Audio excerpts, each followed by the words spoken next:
रूस यूक्रेन युद्ध अब कब थमेगा, इसका कोई तय समय नजर नहीं आ रहा है, लेकिन ये जंग समय के साथ और घातक हो रही है। इसका अंदाजा इस बात से लगाया जा सकता है कि जंग के शुरुआती दौर में यूक्रेनी सेना ने जिस जिस जगह पर अपना कब्जा जमाया था, रूसी सेना ने उन सभी इलाकों से जेलेंस्की की आर्मी को खदेड़ने में सफल रही। इतना ही नहीं, यूक्रेन को पश्चिमी देशों से मिले लंबी दूरी के हथियारों का उपयोग भी रूसी इलाके में आए दिन नजर आ रहा है, जिसके जवाब में रूस भी अपने एडवांस हथियारों से यूक्रेनी सेना को खदेड़ रहा है और जंग में अपनी बढ़त लगातार बढ़ा रहा है। पहले तो यूक्रेन ने अमेरिका और नेटो देशों के सपोर्ट से हथियार, पैसा और गोला बारूद से रूसी सेना को छकाया, लेकिन अब जब अमेरिका की सत्ता की दिशा बदल गई है और सत्ताधारी ट्रंप शुरू से ही यूक्रेन के फेवर में नहीं दिखे और न ही इस जंग के, लेकिन जाते जाते बाइडेन ने जो जेलेंस्की के हाथ खोल दिए हैं, उससे अब मुश्किलें बढ़ रही हैं और दुनिया एक भीषण और बहुत ज्यादा विस्फोटक जंग को देखने के करीब पहुंच चुकी है।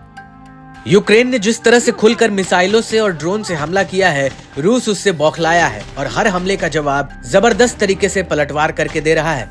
जंग के बीच रूस ने भी यूक्रेन के 2 शहरों पर अपनी घातक नई मीडियम रेंज की हाइपरसोनिक बैलिस्टिक मिसाइल ओरेश्निक से हमला किया था।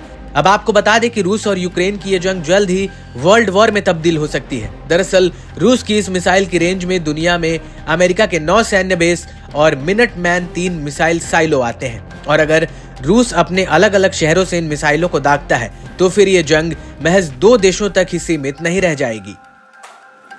चलिए अब आपको बताते हैं कि रूस में किस जगह से मिसाइल लॉन्च करने से अमेरिका का कौन सा बेस कितने मिनट में टारगेट पर आ जाएगा। अगर दक्षिणी रूस से ये मिसाइल दागी गई तो मिडिल ईस्ट में मौजूद अमेरिका के 4 बेस इसकी चपेट में आएंगे। सबसे पहले तो 2100 किलोमीटर की दूरी पर कुवैत में मौजूद अमेरिकी सैन्य बेस पर 11 मिनट में ये मिसाइल पहुंच जाएगी। फिर 2500 किलोमीटर की दूरी पर बहरीन में एक अमेरिकी बेस की 5वीं फ्लीट मुख्यालय को 12 मिनट में ये मिसाइल हिट कर देगी।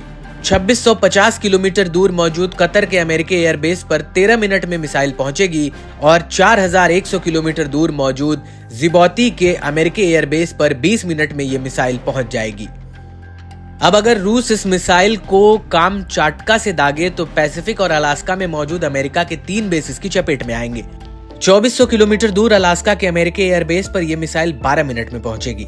4500 किलोमीटर दूर गुआम के अमेरिकी एयर और नेवी बेस पर यह मिसाइल 22 मिनट में पहुंचेगी और 5100 किलोमीटर दूर पर्ल हार्बर एयर और नेवी बेस पर यह मिसाइल 25 मिनट में हिट कर देगी।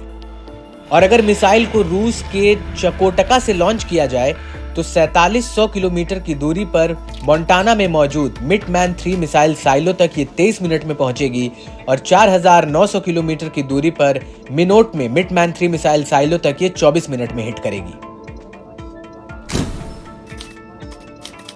क्या है ओरेश्निक मिसाइल की खासियत? ये एक हाइपरसोनिक मीडियम रेंज की बैलिस्टिक मिसाइल है जो 12,300 किलोमीटर प्रति घंटे की स्पीड से उड़ान भरते हुए 5500 किलोमीटर रेंज तक हमला कर सकती है। इसमें multiple independent targetable re entry vehicle system है, यानी एक साथ कई टारगेट पर हमला कर सकती है। इसमें एक साथ 6 से 8 हथियार लग सकते हैं, यानी ये एक बार इतने टारगेट्स पर हमला कर सकती है। हालांकि रूस ऐसा कदम तब तक नहीं उठाएगा जब तक उसे इस हमले के लिए मजबूर नहीं किया जाता।